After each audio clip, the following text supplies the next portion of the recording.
the spindle man. I've had dreams where I was falling. You probably have too. That jolt awake when your stomach drops, heart kicking like it's trying to get out. But the one that stuck with me, the one I still remember, was the dream where I was already upside down, already spinning, and I wasn't falling. This happened in the summer of '98, when I was 17.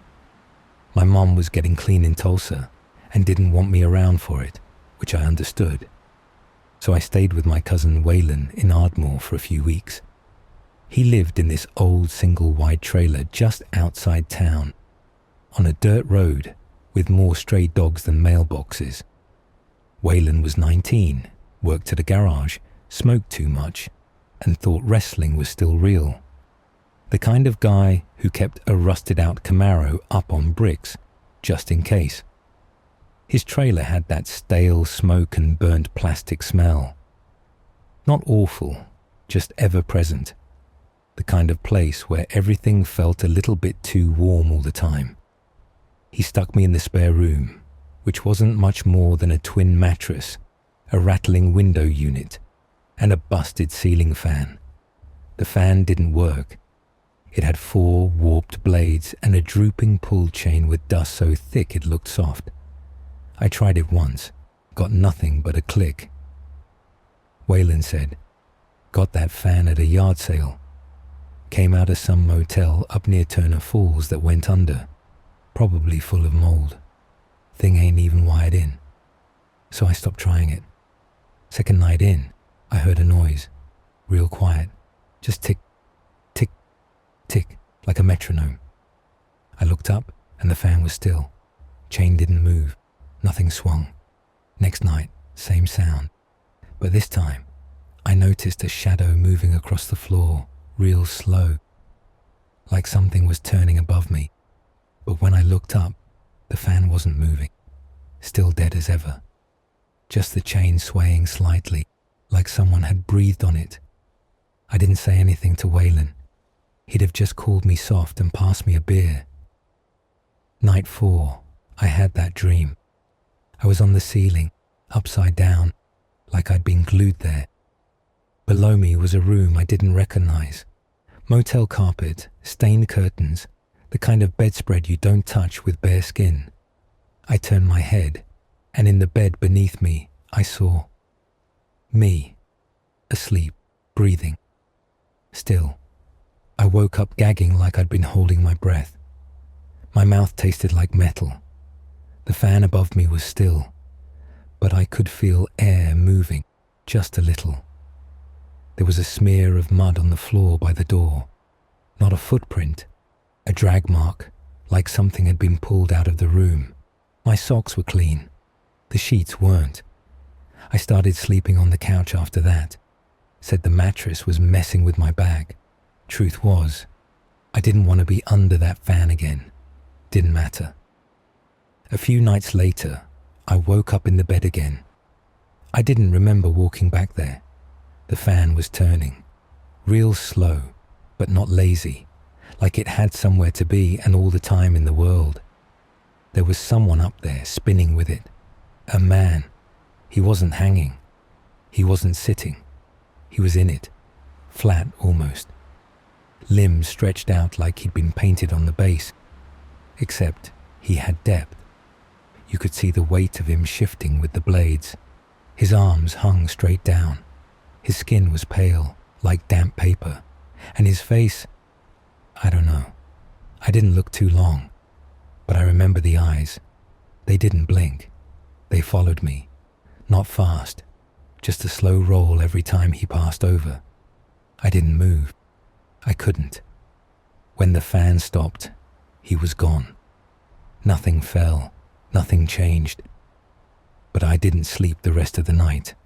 I laid there until the sun cracked through the blinds. I told myself it was just a dream, but the chain was swaying again, and the air smelled wrong. Not dirty, not burnt, just wrong, like the inside of a balloon. That's when I tried taping the chain up. I figured if it was the chain that moved, Maybe I could stop whatever was messing with it. I used duct tape from under the sink, pulled the chain tight, pressed it to the fan base, smoothed the tape out real slow. Woke up around 3 a.m.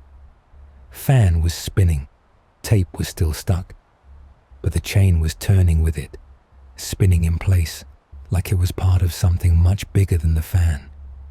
The man was there again. His arms looked longer this time. Maybe just the shadows, I don't know. They almost touched the walls. He didn't move, but the room felt tilted. Not like I was falling. More like gravity didn't know what to do with me. There were no sounds, just that tick, tick, tick, and something like whispering underneath it, like a radio underwater.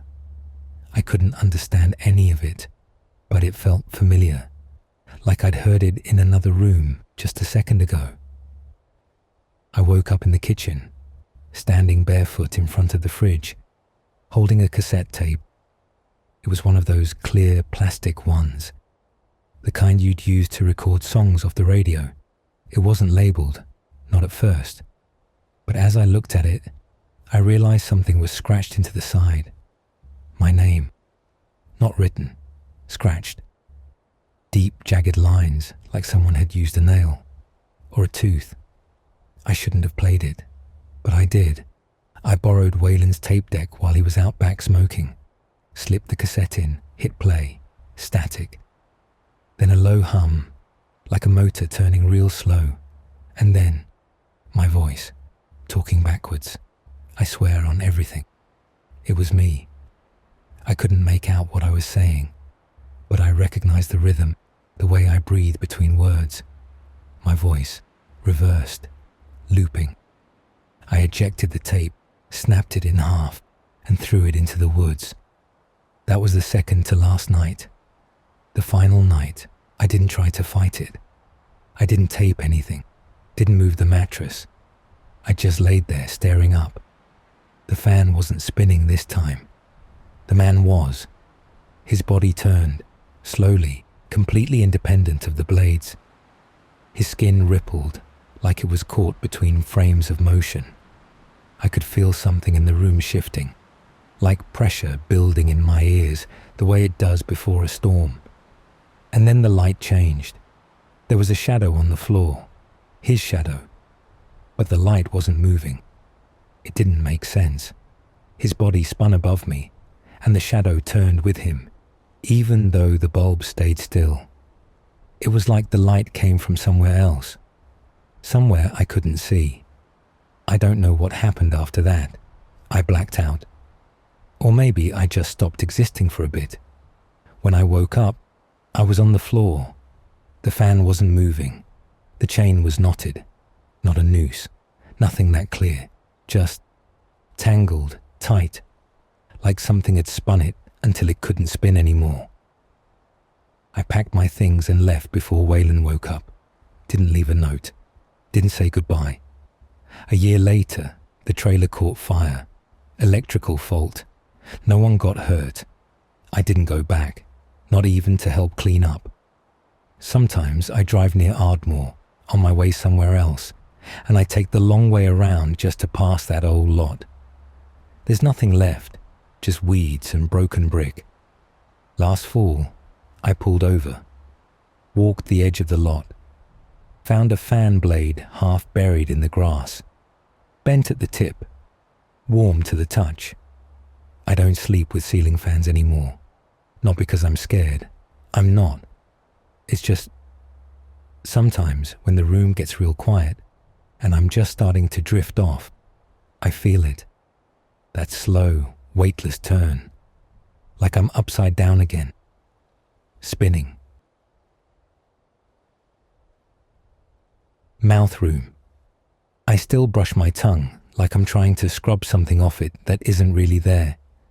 Maybe it's habit, maybe it's fear, probably both. This happened when I was 17, early 2000s. I don't remember the exact date, but I remember the Ring was playing in the waiting room, muted, subtitles running too fast.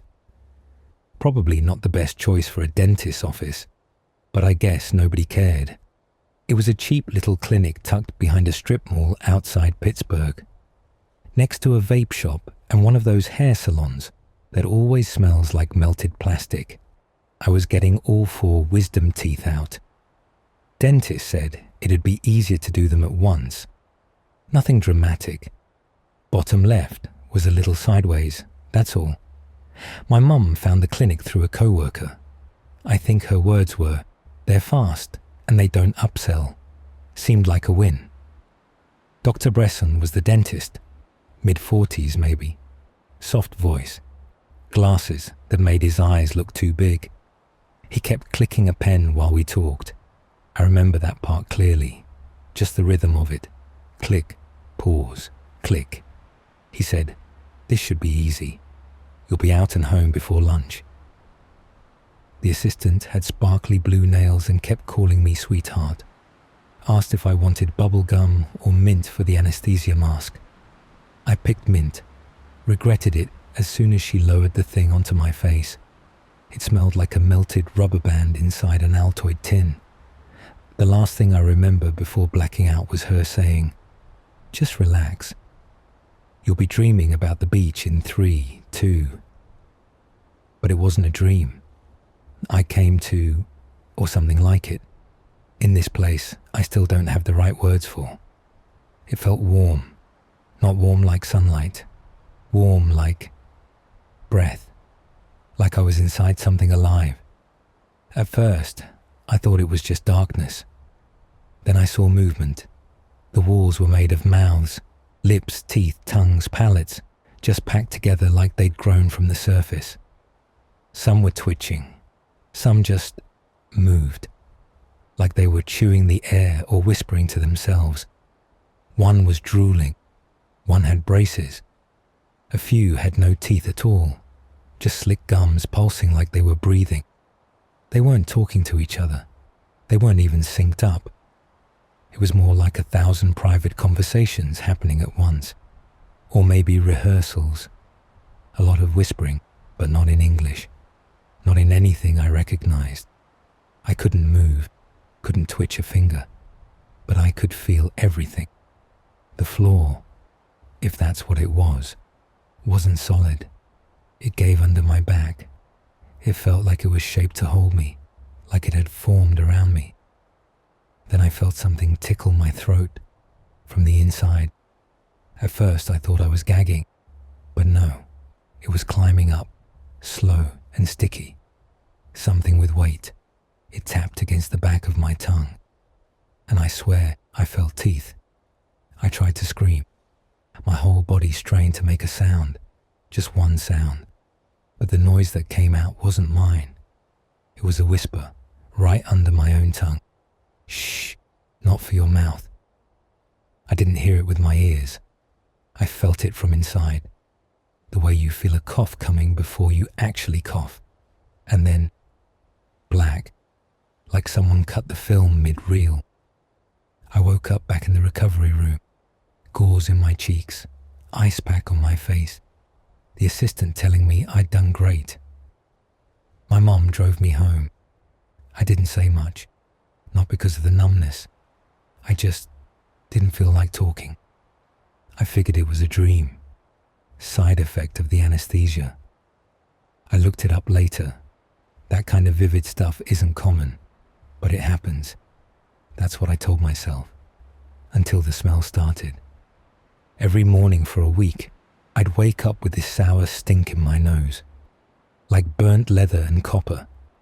I brushed, rinsed, flossed, gargled. Nothing helped. It clung to me, like it was coming from inside. Then came the lump. One night, I was brushing my tongue and felt something shift, not like a muscle spasm. It moved away from the brush.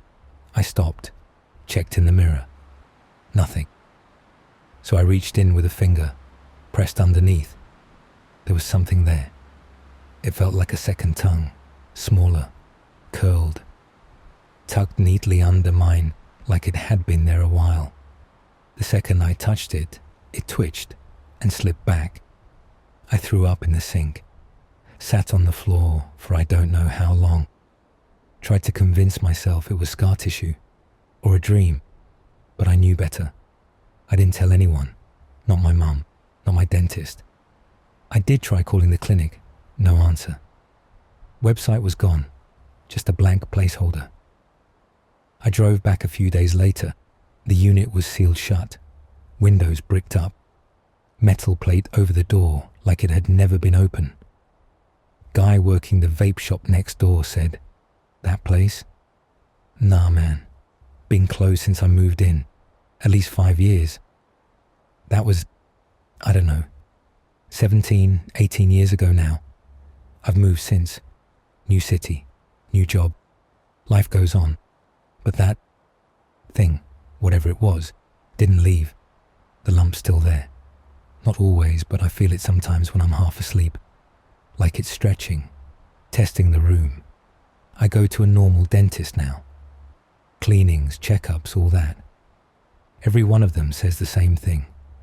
Your teeth are almost unnaturally even. One hygienist said, "It's like they grew in already aligned."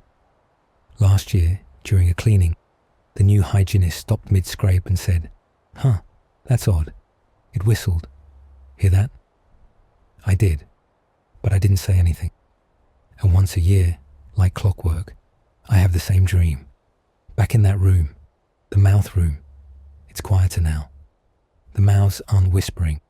They're just waiting. There's one, though, bigger than the rest. Feels big, even though space doesn't really work right there. It opens, no tongue, just dark.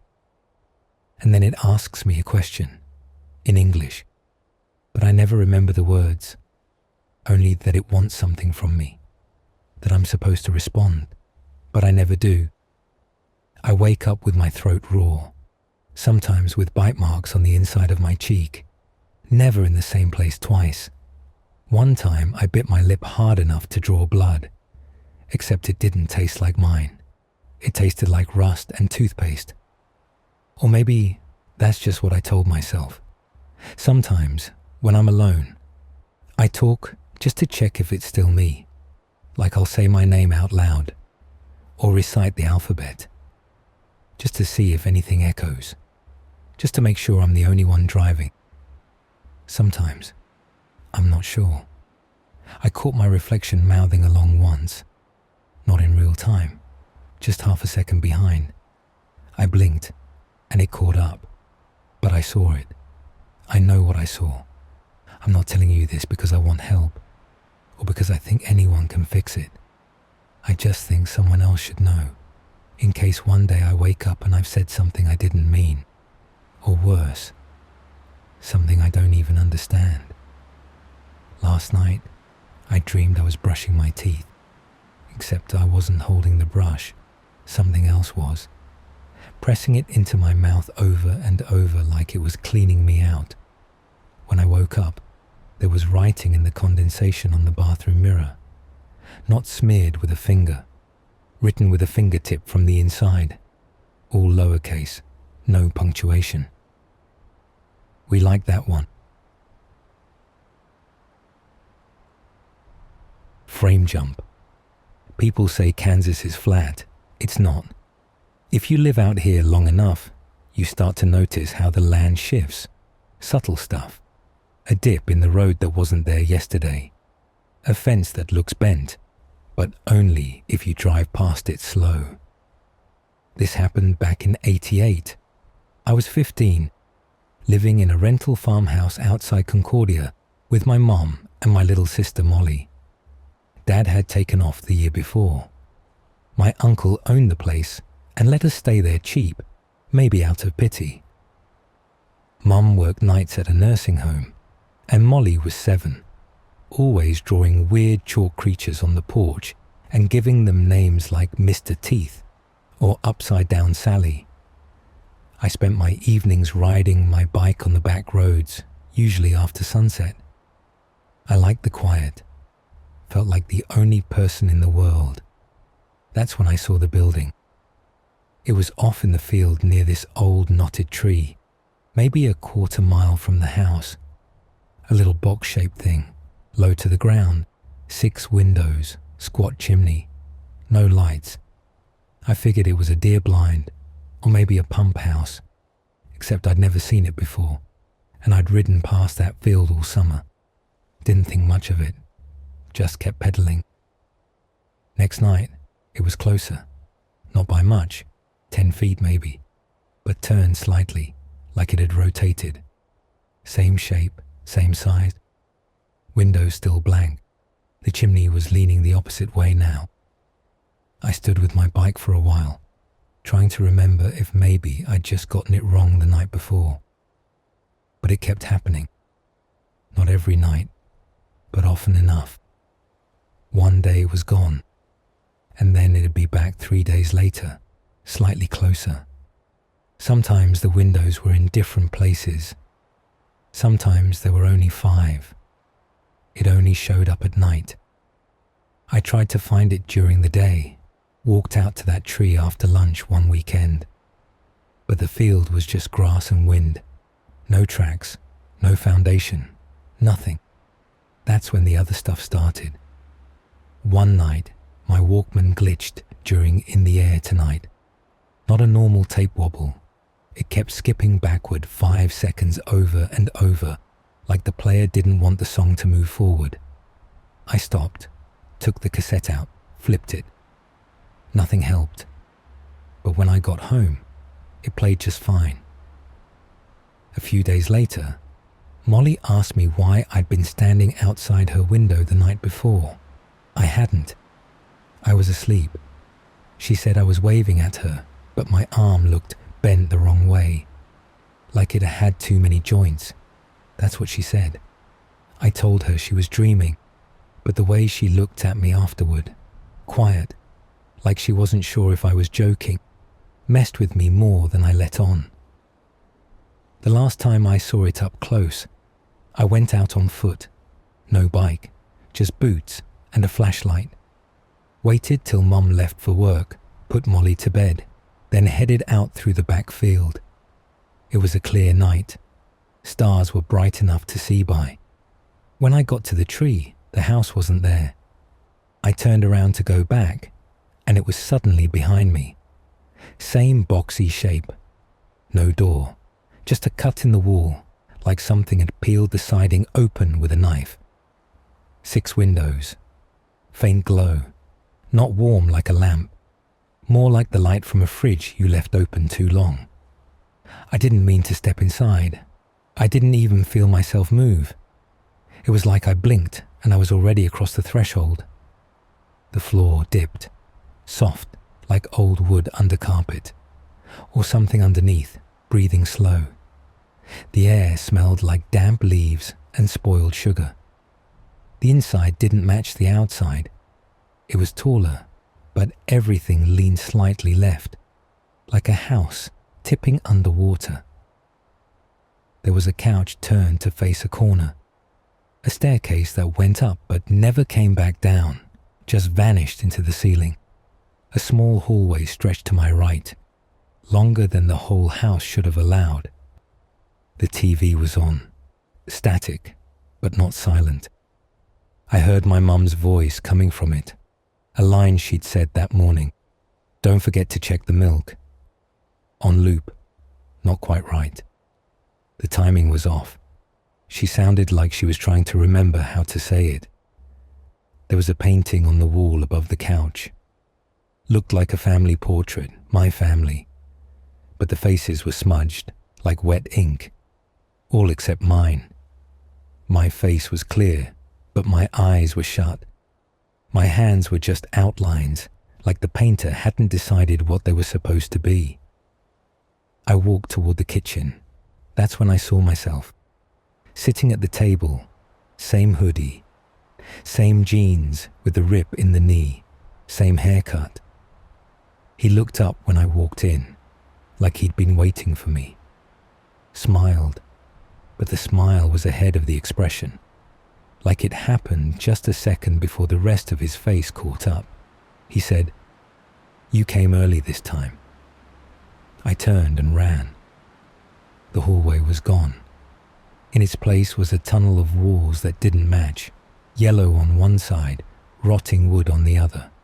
One patch covered in what looked like bathroom tiles. The floor rippled under my feet, then tilted, then kept shifting. I wasn't running forward anymore. I was running up. My knees started to ache, then bend the wrong way. The air got thick, like syrup. I think I screamed. I don't know. The whole space began flickering, like film spliced together wrong. For a second I saw the tree outside, then a hallway full of mirrors, then just white, then something else entirely. I smelled Molly's chalk. I heard my own voice whispering something I couldn't make out. I don't remember getting out. What I do remember is waking up in the grass outside our house with my flashlight still in my hand, the bulb cracked and flickering. It was 2:06 a.m. I'd left around 2:10. I locked every door, pulled the blinds, and pushed the couch in front of the front door. I didn't tell Molly anything. She was still asleep, curled up with that stuffed owl she used to carry around. I sat on the floor by her bed and didn't blink until the sun came up. The next morning, the tree was gone. Not cut down, just gone. No stump, no disturbed dirt, like it had never been there at all. We moved a few months later. Mom got remarried, and we ended up in Missouri. I didn't go back to Kansas for a long time. I never told anyone about what I saw. I figured eventually I'd convince myself it was some kind of stress dream, or a hallucination brought on by too much night air and teenage brain chemistry. Then last week, I was driving along Interstate 70, just past Abilene. Wide open stretch of highway, nothing but sky and soy fields. And there it was, off in the field, tucked under a tree I don't think belonged there. Same box shape, same faint glow. One frame. Gone the next. I didn't stop, didn't even look again. Since then, small things keep happening. Clock's off by a minute. A photo my cousin sent from a barbecue last summer. Me, standing next to some woman I don't know, wearing a shirt I've never owned. I'm smiling at the camera, like I belong there. Last night, I walked past the hallway mirror and saw myself, sitting at a kitchen table, smiling.